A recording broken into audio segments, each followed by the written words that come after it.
I'm Charles H. Long. I'm professor of history of religions and director of the Center for Black Studies at the University of California, Santa Barbara. Professor Long, what is your definition of the African diaspora? Well, I think my definition is first of all, purely descriptive. It has to do with the meaning and destiny of all those peoples who were brought across the Atlantic Ocean from Africa into various parts of the world, most of them into the Americas. Why is discussion about this topic important?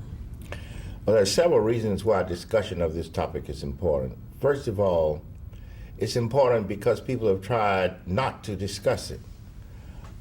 Secondly, this was the largest dispersal of people throughout the world up to that time in the whole human history. And people act as if it didn't exist. Thirdly, this dispersal took place in the Atlantic world, in the world of modernity, in the world that was discovered by Columbus.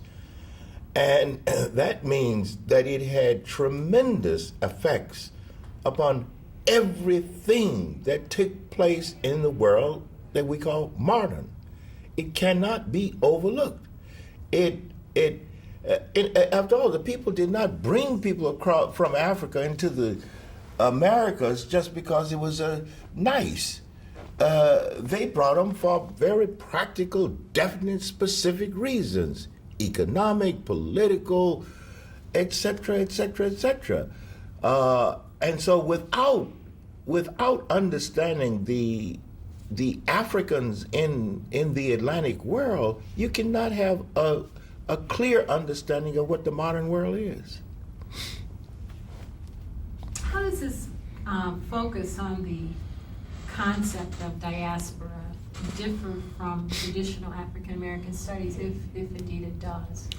Well, I think African American studies and American studies, both, have confined themselves to the continent of North America as if the implications of being peoples and nations of the Atlantic was not the case. We're part of an Atlantic transfer of peoples. Europeans came over to the Americas voluntarily, and they know the importance of that. But then you had the millions of Africans who came over involuntarily, and they made the modern world, and they made that world together, even though Africans had to make it together involuntarily. Therefore, the meaning of whatever we call modern, or the meaning of the world after Columbus, cannot be talked about apart from talking about Africans in the Atlantic world. Is this primarily or merely a discussion about race? Is it about other issues, culture, politics? Well, of course, it's a discussion about race. Anything in the United States is a discussion about race. The very fact that it has not been taken seriously in the United States makes it a race issue. As a matter of fact, a great deal of the ideology of justifying in the languages and rhetorics of modernity, democracy, the rights of man, etc., etc., etc., had to do with race. It had to do with justifying, for example, in the United States, justifying having a revolution in Enlightenment terms, and then not freeing all these people and still having slavery. So therefore you had to come up with some reason for it, and it was justified through some scientific theory of race. One of the paradoxes of modernity, which is the age of liberalism, democracy, freedom, the people shall rule, etc., etc., is that it created scientific theories of racism to justify its hypocrisy regarding the failure to live out these kinds of principles. And so, yes, it's about race, but it's not about race in the sense that it's a race. It's just about a racial ideology. It's about race to the extent that in every part of the world that Africans went, especially within the Americas, the meaning of who they are was tied up with the propagation of scientific theories of racism by their European oppressors. What do you see as the benefits of this focus on diaspora, and for whom? Well, the benefits will be for, I think, for everybody in the world, and especially people in the Americas, because it will give us a new sense of who we are as a people, a new sense of who the American peoples are, a new sense of who the European peoples are. It will give us an authentic sense of how the modern world was made. For example, in many discussions about race in the United States today, you take something like affirmative action. What people will say is that happened way back there. I didn't have anything to do with it, et cetera, et cetera, et cetera.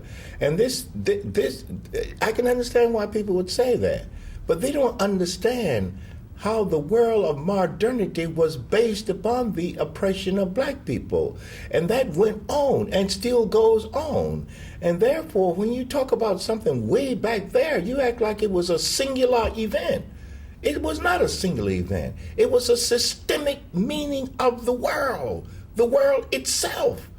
And until you understand that and begin to come to terms with it, you stop taking this meaning of race as a personal issue. Like, I like black people, I got black friends, that is not what the issue is.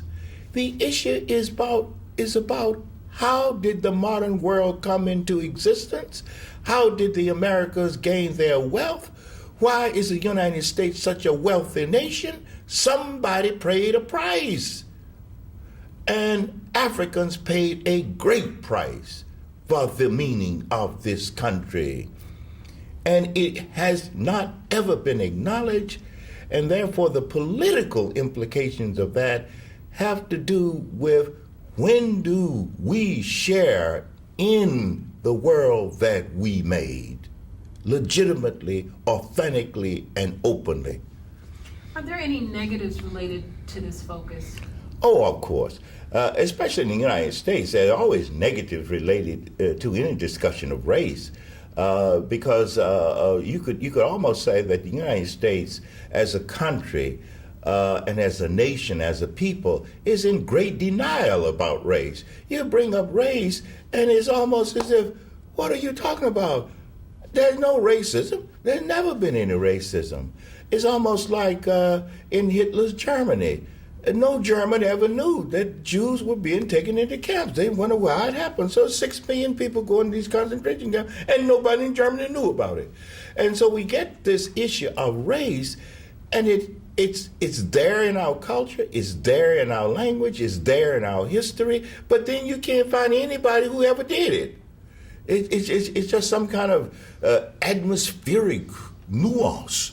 So, of course, there's going to be something negative anytime you begin a serious critical probing into that issue in the United States. People are going to say it's negative, but it's negative from my point of view in the sense of that kind of negativity that is a critique, a serious critique that is therapeutic. What is the role, or where do you see African Americans fitting into this discussion of the African diaspora? Is it different from their counterparts in other parts of the Americas or the world? Well, when you say African Americans, I take the Americas as the whole Atlantic Rim, and I think I might just begin with that because African Americans in the United States often think they are the only African Americans. They take themselves to be normative for Africans of the diaspora, and this is not true at all. a smaller number of Africans came to the United States. Of the millions of Africans brought across the ocean, most of them went into middle or Mesoamerica and South America and the islands of the Atlantic. I would say not the smallest number, but a relatively smaller number came to the United States. And it's very important for African Americans in the United States to begin to understand and pose themselves within the world of other African Americans for several reasons. One, so that they will not get a false sense of who they are. And secondly, they need to know the modes by which other Africans in the Americas figured out their lives, started their lives, understood their lives, and they need to be in communication with them. It gives them a sense of a much wider world, a deeper world of meaning. For most African Americans in the United States, they have looked at themselves in terms of being pawns of the United States government.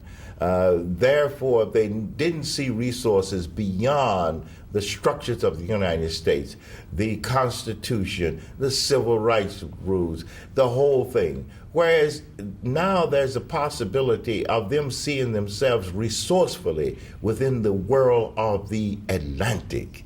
And within the world of the Atlantic, they meet other kinds of people, other kinds of Africans, other kinds of Europeans, other kinds of meanings, other kinds of notions of their destiny. That we're no longer simply pawns of the United States whims about whatever they want to say or do about civil rights here and there. That we're part of a much larger world, and it's time for us to make use of that world as a human resource. How do you see this idea of the diaspora manifesting itself into a concrete reality at the present time? And what forms or formats do you witness taking shape? Well, it's hard to say now. I would say that as old against, let us say, the beginning of the last century, when conferences were held, which at that time you called Pan-African conferences, and just groups of people, hardly more than 50 people, who might be able to come together in a place like London or Paris or wherever, just to talk about matters. And there, the things they talked about were mainly political and ideological. Whereas in this conference, maybe the political ideological is there, but we're talking about concrete things. We're talking about concrete things in specific places at specific times. We are not here just to put on a political agenda. We are, in so many words, allowing the facts to speak for themselves. And out of that, we're beginning to see the beauty, the truth, the openness of this African world in the Americas. I think that's very important. And it's very clear from this conference that there will be several other conferences. If not sponsored by this sponsoring agency, other agencies, other peoples in the world. I think this is the beginning of a new creative sense of African people beginning to thrust themselves in the dialogue about what is going to be the new world order, that we are no longer pawns and no longer passive to all these forces. If there's going to be a new world, if there's going to be a new world order, African peoples will have to have a basic initiating meaning of what it is and how it will be. Would you comment on, there's in America, in the United States of America, the discussion about Afrocentrism in curriculum and dress? and culture. And where does this term and how does this term connect with the concept of the African diaspora? Are they one and the same? Well, that's a kind of complex question, but let me try my hand at it. I personally have some problems with some notions of Afrocentricity. Because I see it paralleling Eurocentricity too much. That is, one is fighting something you don't like by structuring oneself in the same mode. That is, Europeans who came to the Americas ignore being here in many respects. That is, they act as if they are simply Europeans. They act as if they're simply, they came from Germany and now they're Germans and whatever and so forth. And they also ignore being here. They ignore their relationship with Native Americans. They ignore the fact of the presence of African people. They ignore that. They act like it doesn't exist. And they give a certain prestigious meaning to Europe. You have all these programs in school. A year abroad in Europe. Why you go back to Europe? The European sense, especially the rhetorical meaning of the European sense, is we left Europe because it was no good. We voluntarily left. It was a dead place. We left it and came to this new place. Then once they get here, they start acting as if Europe was some kind of great place. In other words, they have this funny kind of sense instead of coming to terms with what is the case. And what is the case is what happened in these places, in these times, with these people. And they want to deny that. I think Afrocentric people often, one version of it, is they are countering European kind of racist history by saying, oh, you're talking about the pharaohs, you're talking about the Greeks, you're talking about all that. Well, let me show you that you overlook the meaning of Africa in all those movements. You overlook the fact that Egypt, ancient Egypt was African. You overlook. Well, that's good. That's all right. And maybe Europeans, in the way they have written and understood history, need to have some counter to this. But my position is to look at it in a what I would call a much more productive and authentic manner, and that is to come to terms with the kind of history and meaning over the last 500 years, to use that as the basis for asking questions and the basis for understanding the resolution of those questions. In other words, I don't want to talk about the pharaohs of Egypt apart from talking about the Atlantic world. Often, Afrocentricity gives the sense that there was Africa and people were brought from Africa into the Americas, but they don't ever want to talk about the passage. They don't want to ever talk about how we got here, the actuality of how we got here, and what we did when we got here. So my feeling would be to go back to Africa means crawling back through your history so that you overlook nothing. You don't overlook the relationships African people have had with Native Americans, Europeans. You don't overlook the pain. You don't overlook the tragedy. You don't overlook the death. That is, to go back to Africa becomes much harder. But when you get back there this way, you get back there with full human dignity and with resources that allow you to understand the real relationship between Africans in the Americas and Africans who are still in Africa. So in your opinion, then, is there a connection between, you talk about the diaspora, is it both dispersal and return to the place of origin, or is it simply an issue of the dispersal? Well, first of all, it's a dispersal. But in that dispersal, Africa was never forgotten. That is, those of us of African descent in the Americas always knew there was a place that we came from. We knew that there was a place, and even if we didn't know where it was, because especially in the United States, they didn't want us to read or write or know anything. We imagined the place. Now, there was a real place, a continent, which we call Africa. But even if we didn't know it, we imagined it. We said there got to be some other place.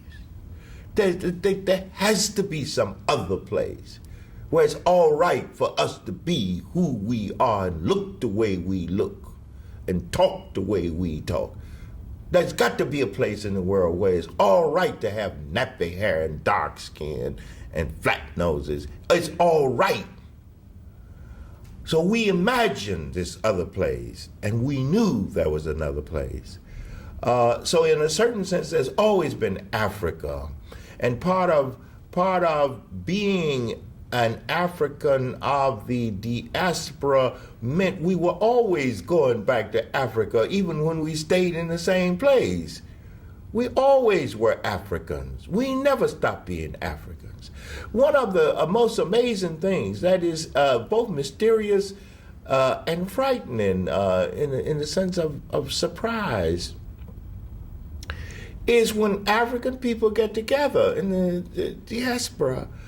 For example, at this conference, African people from Peru, Brazil, Suriname, they begin to play music, and you recognize the beat, and you say, oh, they didn't have a committee to decide this.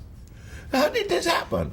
And so over these hundreds of years, this being in Africa while being away from Africa was a lived reality.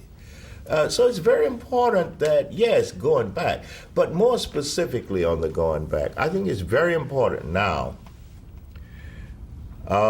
because I think the people in Africa need a great deal of the resources that people of African descent in the Atlantic world can give. I think it's very important.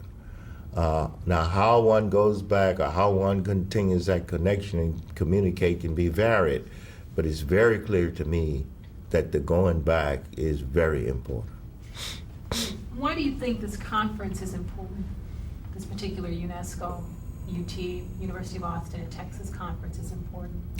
Well, I think this conference is important because, as far as I know, it is the first and most sustained and more detailed discussion of the African diaspora that has ever taken place.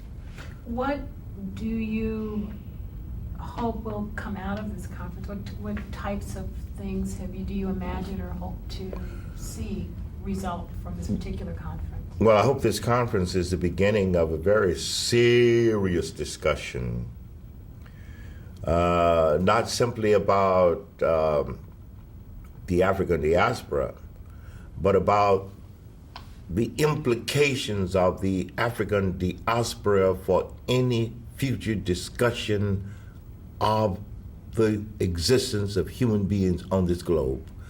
That you can no longer, we don't have the luxury any longer to act as if that big thing that Du Bois called the most, this thing where tens of millions of people were brought across the Atlantic Ocean, and then the people who ruled in the Atlantic world act as if it didn't exist.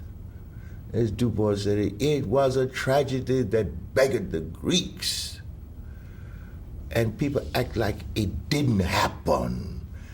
And so that world of it didn't happen is over. And any discussion of the possibilities of humanity in the world for the next few centuries must necessarily come to terms with the African diaspora. How important is this idea of self-definition and self-affirmation? Oh, I think it's very important. You see, part of being African in the Atlantic world is that you are not in a situation of denial. See, what happens when Europeans talk about themselves, they start telling lies. When African people talk about themselves, they know they have been impacted, related to Native Americans, Europeans, you name it. They tell you the truth about all these situations. They tell you about all kinds of amalgamations, all kinds of creolizations, everything. And Europeans still sit over there and lie as if they don't know anything about it. So being African and simply telling the truth is important. To talk about how human beings are in fact related, how they did in fact relate to each other, how they in fact are relating to each other. So therefore being African means telling the truth. And over against this, Europeans go with some Puritan notion. We always been pure. Oh, we pure people. We came pure out of Europe and we came over here and we remain pure. Well, that's stupid. So it seems to me that part of the African meaning, once you begin to discuss it concretely, is a meaning that talks about the actuality of relationships, contacts, exchanges. And on that basis, we might have a foundation for everybody telling the truth in the Americas, which is needed very much. What do you see as some of the things that connect Black people from around the world? One, it's like that old spiritual. Wherever we have been brought out of Africa, we have been beat and scorned. For whatever reason, people of African descent weren't necessary for these kinds of worlds. But at the same time, they were never appreciated. And nobody ever said, "Oh, we like you. This is nice. We glad you're here. Oh my heavens, you have chains on you?" It's like, I didn't know that. Let's take this off and get on with our business. Everywhere we have been brought into the Americans, we have been buked and scorned. That's one thing. And so that common oppression, we know. Secondly, and because of that, the image of Africa, the image of another place is there. And thirdly, I think in various places and situations in the New World, we have retained the meaning of whatever portion or understanding or memory or trace of Africa. And we have maintained it not just as a relic, but maintained it as a useful meaning of how we coped with the world. And so we have used Africa as a creative mode of maintaining ourselves in an alien world, in an alien land. How is this concept of the African diaspora being treated, welcomed, dealt with in the academic world? Is there any conflict? Is there any debate? Is it Oh my heavens, yes. You see, if you take what we're about at this conference seriously, you must rethink a great deal of what's going on in terms of American history, in terms of what this land is, in terms of, most of the sorts of issues and problems that we have today. And not just out of racism, but just out of inertia. People don't like to think new stuff. I mean, it's sort of like, I didn't know it was broke, so why y'all trying to fix it? and from our point of view, it's always been broke. That is, from the point of view of African Americans, the country always been broke and needed fixing. The day they brought the first of us over here, the country was broke and needed fixing, and it's still broke and needs fixing. But for people who have lived so long and made it normal to live in a beat-up, broken country and think it's good, for you to come and tell them it's broke, they don't want to hear that. Having been a professor and lived through the period of the 60s when African American studies was the hot topic, what are your concerns about how this topic of the African diaspora is approached, and what are the implications of this? Well, and there are many discussions about this. My own sense of it is it has to be discussed within the larger world of the Atlantic exchange. And the reason I want to discuss it within that structure is because it brings more to bear on the meaning of African peoples. It raises the issue of their relationship and connections with other peoples. It raises the issue of the relationship of African Americans to the beginning of mercantilism and capitalism.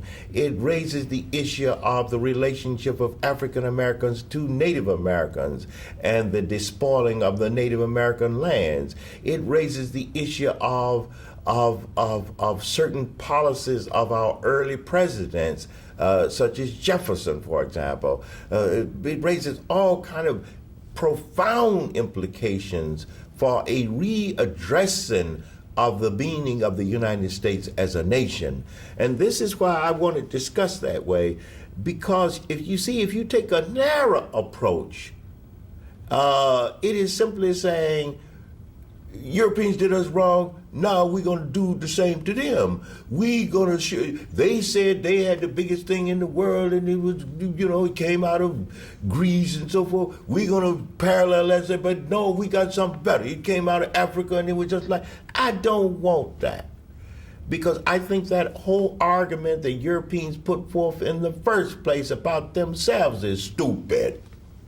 And therefore, countering stupidity with a superior form of stupidity, I don't think gets us anywhere. Why is it important for people, particularly Black people, to focus on this idea of connection? Well, you ask yourself, if you're in the United States, what resource do we have now? And if you're sanguine, as I think I am, and it takes a little while to become sanguine about the United States,